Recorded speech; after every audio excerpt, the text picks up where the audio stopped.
Tem sido maravilhoso estudarmos, lermos e aprendermos um pouco mais acerca da exposição em Mateus 13 do reino de Deus aqui na terra, na primeira quarta-feira dessa série de mensagens das quartas de agosto, nós vimos o semeador lançando sementes. Então Jesus falou que o semeador saiu a semear, e é uma característica do semeador, é que ele lança muitas sementes, ele não retém as sementes, pelo contrário, ele é muito generoso em lançar as sementes. Logo em seguida, e foi o tema da semana passada, nós aprendemos a explicação de Jesus, porque ele usava parábolas. Ele não usava parábolas antes. Ele introduziu as parábolas a partir do capítulo 13 do Evangelho de Mateus. Então ele mudou a sistemática dele. Anteriormente ele tinha um discurso mais direto. Nós temos as bem-aventuranças, a forma que ele ensinava, mas ele precisou utilizar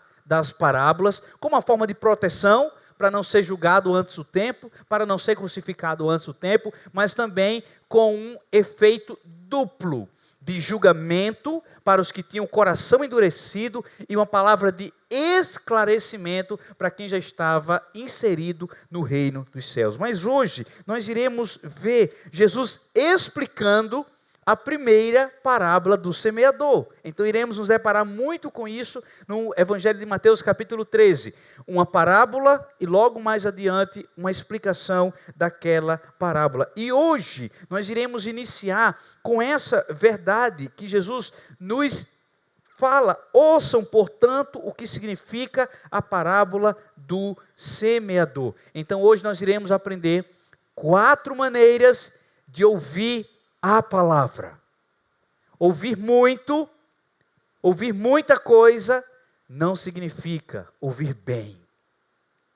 Ouvir muita coisa, e nós estamos em um momento pós-moderno, de muitas informações. Eu lembro, certa vez, uma amiga promotora, dizendo que houve uma denúncia no Ministério Público por um outdoor em nossa cidade, de um motel dentro da nossa cidade, com imagens totalmente indecentes, e cruzavam aquele outdoor crianças, adolescentes, enfim, senhoras, senhores. Então algo terrível, eles tiveram que tirar aquele outdoor. Mas existem tantas informações ao nosso redor, em nossas mãos, nos outdoors, nos painéis de LED que enchem a nossa cidade. Empresas estão tendo muito sucesso em nossa cidade, tentando trazer uma Times Square para cá, sabe, com muita informação por meio dos telões, mas não significa que ouvir muito é sinônimo de ouvir bem.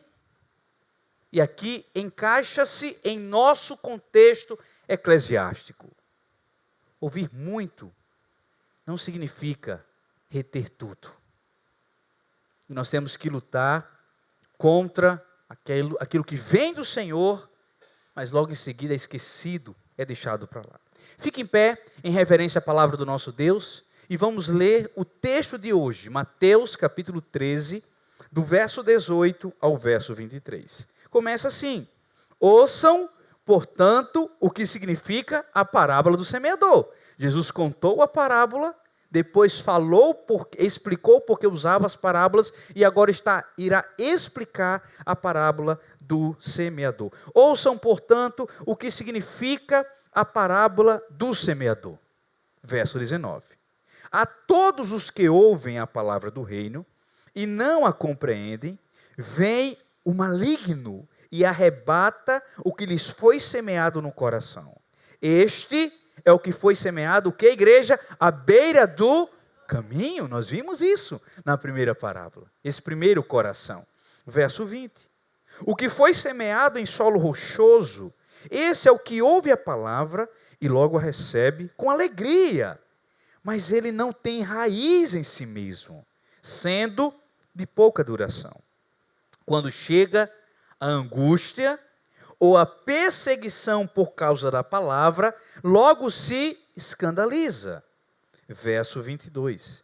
O que foi semeado entre os espinhos é o que ouve a palavra. Porém, as preocupações de onde, igreja? Deste mundo. E a fascinação das riquezas sufocam a palavra. E ela fica infrutífera. Mas o que foi semeado em boa terra, aleluia, que seja esse o nosso coração, dê um glória a Deus. Mas o que foi semeado em boa terra, é o que ouve a palavra e a compreende. Este frutifica e produz a 100, 60 e a 30 pão. Quem quer ser esse coração, essa boa terra? Dá um glória a Deus. Aleluia, glória a Deus. Pai, a palavra é tua, nós tomamos posse dessa palavra. Obrigado por esse culto. Como nos renova falar com o Senhor, ó Pai. Chegamos aqui perturbados, cansados, afligidos, mas em tua presença, a paz. E nós estamos na paz do Senhor. Pai, completa a obra dessa noite, trazendo a tua palavra que corrige, que orienta. Pai, nós queremos que essa palavra, mais uma vez, venha ser lâmpada para os nossos pés e luz para o nosso caminho. Fala conosco, meu Deus, tem misericórdia de mim. Com temor e tremor recorra a tua graça e misericórdia, ao mesmo tempo que me sinto privilegiado em estar aqui, ó Pai, mas que eu diminua e desapareça, para que o Senhor apareça para cada um de nós. Aparece para mim, Jesus, através da tua palavra, aparece para cada um de nós, reflete a tua glória através dessas lições. É assim que nós oramos no precioso nome de Jesus, que todos digam amém. Senta no seu lugar. Queridos, Jesus não pede para nenhum rabino, discípulo, apóstolo, traduzir ou explicar a parábola. Ele mesmo, ele priorizou isso para nos deixar a modelagem. Mas é interessante que Jesus mostra aqui, ao interpretar essa parábola, que nos 4 casos a semente é a mesma. É a palavra do Senhor. Jesus é o semeador, a semente é a palavra do Senhor, e o tipo de solo é o nosso coração. O tipo de solo é a nossa vida. Como absorvemos ou não o que a palavra nos mostra. Então, a palavra não muda. O evangelho não muda. A revelação de Deus não muda. Nós que tendemos a mudar. E algumas vezes, de bom para pior. Enquanto que o nosso desejo tem que ser de cada vez mais, sermos mais parecidos com Jesus. A principal pergunta desse sermão não é se nós temos ouvido a palavra. A principal reflexão é como eu tenho absorvido essa palavra. Como eu tenho guardado essa palavra. Eu iniciei o hábito de fazer devocionais diários em 2002.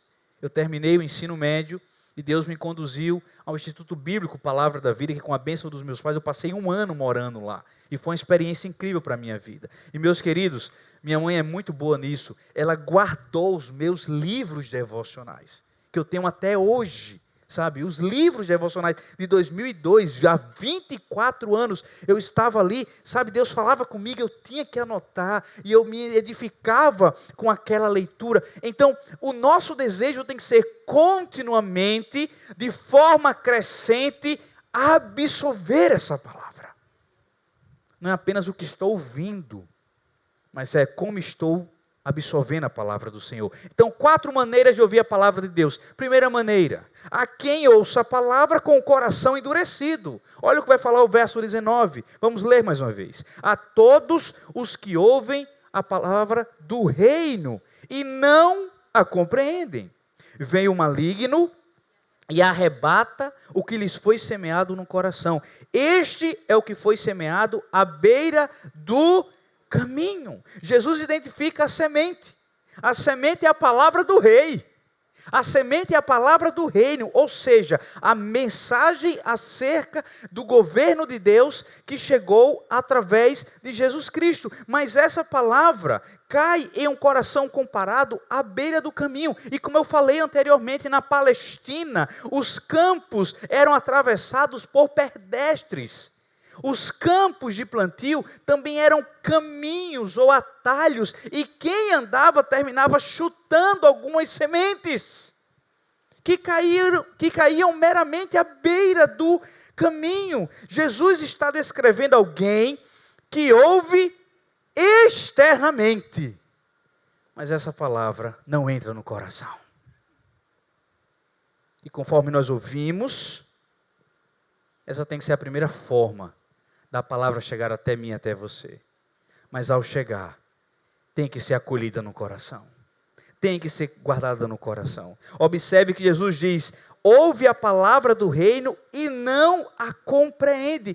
E não compreende não é por uma ausência intelectual, não é por uma limitação cognitiva, não entende porque o coração não é sensível, o coração ainda é de pedra.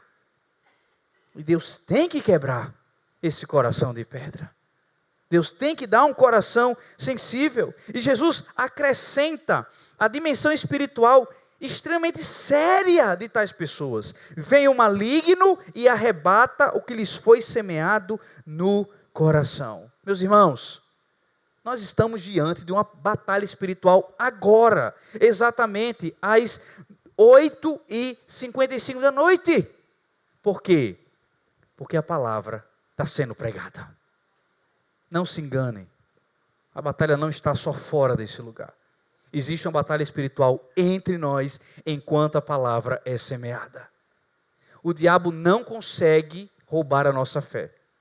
Ele só quer colocar a nossa fé em 5º lugar, 25º lugar, 38º lugar. É isso. Ele não tem como tirar a nossa fé. Ela é dom de Deus. Mas termina colocando outras coisas na frente da nossa fé. O medo, a ansiedade, o pecado, a promiscuidade. E nós não podemos agir assim. Nós não podemos ter esse tipo de coração. Então o coração pode endurecer lentamente. Endurece quando ouvimos e não obedecemos. Endurece quando Deus confronta o pecado e estamos sempre com justificativas. Quem vive, gente, com justificativas para explicar pecados que convive, é um coração endurecido. É um coração à beira do caminho. Que quem passa, chuta a semente do reino, que é a palavra de Deus.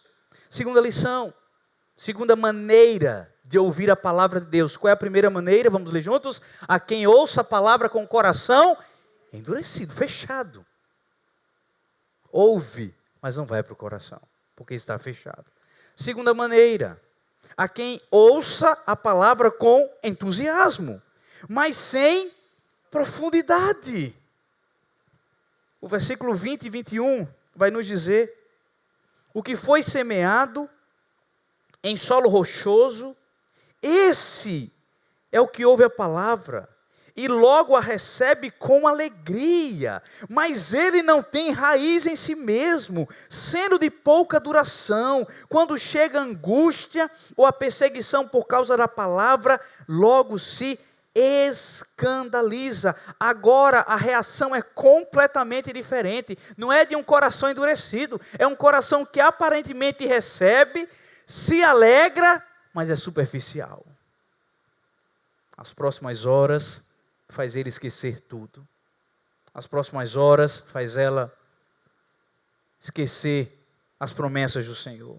À primeira vista, parece que tudo está bem, porque há emoção, há entusiasmo, há respostas imediatas, mas Jesus identifica o problema: não tem raiz em si mesmo. É superficial. O solo rochoso não significa simplesmente um terreno cheio de pedras visíveis. Em muitas regiões da Palestina, havia uma fina camada de terra sobre uma formação rochosa. Então não se via primeiro a rocha. Era-se enganado pensando que ali tinha muita terra, mas existia uma finíssima camada de terra e abaixo muita rocha. Então a aparência de crescimento escondia a ausência da profundidade. Então nem toda resposta emocional à palavra significa transformação espiritual. E queridos, nós estamos aqui lendo essa palavra, nós estamos investindo tempo em ouvir essa palavra com um objetivo: que ela nos transforme. Por isso que a palavra do Senhor está aberta. Por isso que a palavra do Senhor está sendo ensinada, está sendo explicada, para que haja transformação. O problema é quando há emoção sem raiz. Jesus mostra a superficialidade que é revelada quando chega a angústia ou a perseguição por causa da palavra. A prova revela que ali não há raízes. Nós estamos diante de uma geração que quer resultados rápidos. Nós estamos diante de uma geração da superficialidade. Nada de profundidade. Superficialidade. Por isso que pessoas se juntam para morar e não se casam. Querem um relacionamento superficial. Eu questionei um jovem. Eu disse, irmão, vocês estão morando juntos? Não. Não vão casar? Não. Por quê? Porque é mais fácil se a gente quiser se separar. Olha a mentalidade. Estão juntos, dividindo o mesmo teto, mas preparados para o caos. Preparados para a separação. Essa é a realidade da nossa geração. Então, raízes não crescem na velocidade das aparências. Uma vida cristã sólida é construída com palavra, com oração, com comunhão, com perseverança, mas sobretudo com tempo de qualidade com Deus. Não basta perguntar se eu senti alguma coisa, precisamos perguntar o que a palavra do Senhor criou em mim. Quais raízes essa palavra trazem para a minha vida? Terceira maneira de ouvir a palavra de Deus, a quem ouça a palavra, mas o que, igreja? Mas permita que outras coisas a sufoquem. E o versículo 22, ele é extremamente atual. Parece que foi escrito em pleno século 21. O que foi semeado entre os espinhos é o que ouve a palavra. Porém, existem dois aspectos aqui. O primeiro deles, as preocupações deste mundo. E o quê? E a fascinação das riquezas sufocam a palavra de Deus. E ela fica infrutífera. Queridos, talvez esse seja o solo mais desafiador para a igreja.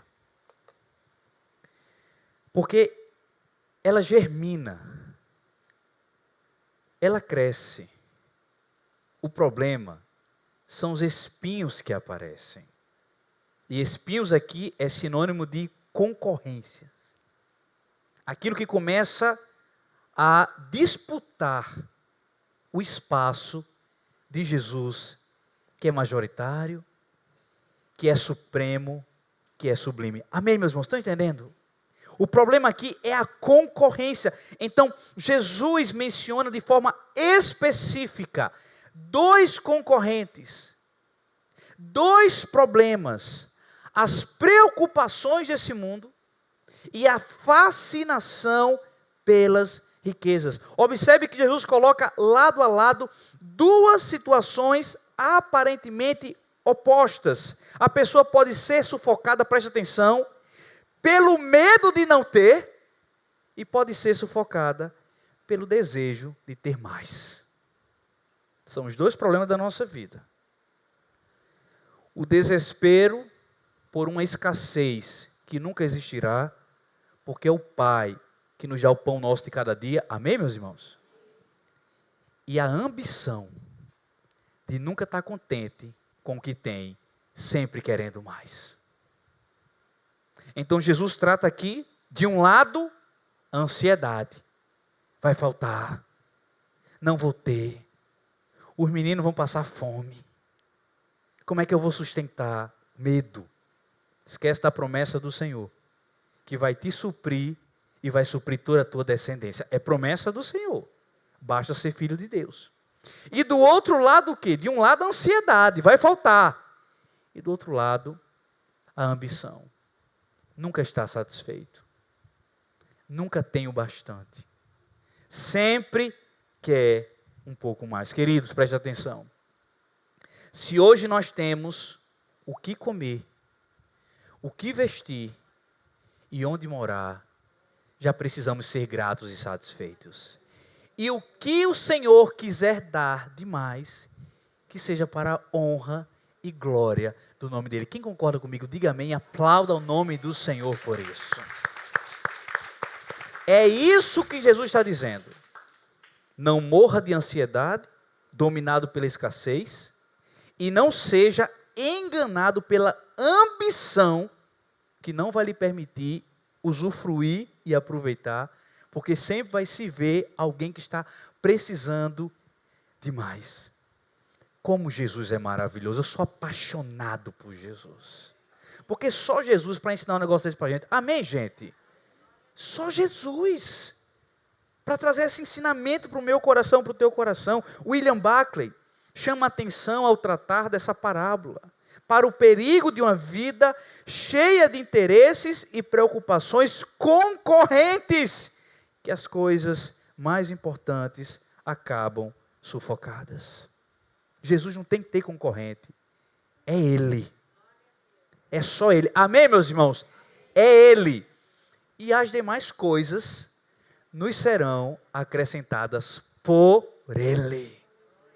Tenha Jesus e se prepare para ter muito mais. Para ser altamente abençoado pelo Senhor. O problema dos espinhos é justamente esse. Eles não precisam arrancar a palavra, mas eles sufocam a palavra. Isso continua extremamente atual. Trabalho, dinheiro, agenda, projetos, preocupações, compromissos exagerados. Nada disso é pecado, mas pode sufocar a nossa fé em Jesus Cristo. Nada disso é pecado. Quarta e última maneira de ouvir a palavra de Deus. Vamos ler juntos? A quem ouça a palavra, compreenda e produza frutos. Esse é um bom coração. Esse é um coração que é uma terra boa. E o versículo 23 vai nos dizer: mas o que foi semeado em boa terra, esse tem que ser o coração de um cristão, esse tem que ser um coração de um discípulo de Jesus, esse tem que ser um coração de quem está se preparando para andar nas ruas de ouro, na Jerusalém celestial. Mas o que foi semeado em boa terra, é o que ouve a palavra, e a compreende. Este frutifica e produz a 100, a 60 e a 30 por um. Jesus sabia que nos campos da Palestina, para os agricultores, já era um resultado extraordinário uma semente trazer 10 frutos. Uma semente produzir 10 resultados. Mas Jesus aqui coloca uma dimensão inimaginável. Apenas uma palavra do Senhor, se for acolhida em nosso coração, uma promessa que for aceita, uma ordem que for obedecida, irá resultar em uma colheita de 100, 60 e a 30 por um. Glorifique o nome do Senhor por isso. Observe a sequência. Ouve, aplauda o nome do Senhor. Os irmãos ficaram meio tímidos, mas eu ajudo. Ouve, repita comigo, ouve, compreende e frutifica. Pronto. Não pode só ouvir. Tem que ouvir e compreender. Mas não pode ficar só na ciência da compreensão. Tem que frutificar. Ouve, compreende, associa. Nossa, é Jesus que está falando isso, que interessante. Mas frutifica. Mas dá resultado. A evidência de que a palavra realmente encontrou espaço no nosso coração não é conhecimento, não é frequência em cultos, é resultado. São frutos. E isso está profundamente ligado ao que Jesus ensinou nos versos anteriores, que nós vimos na semana passada. Bem-aventurados, porém, são os olhos de vocês, porque vem quem? O Rei Jesus. Nós vemos Jesus. Nós estamos diante da revelação de Jesus. Pois, em verdade, lhes digo que muitos profetas e justos desejaram ver o que vocês estão vendo, mas não viram. E quiseram ouvir o que vocês estão ouvindo, mas não ouviram. Nós produzimos frutos porque a graça de Deus nos alcançou. E a palavra de Deus tem esse poder de criar raízes em cada um de nós. Deus não exige Preste atenção. Deus não exige que todos tenham a mesma história. Mas Deus exige, onde o cristianismo chegar, tem que ter uma nova história.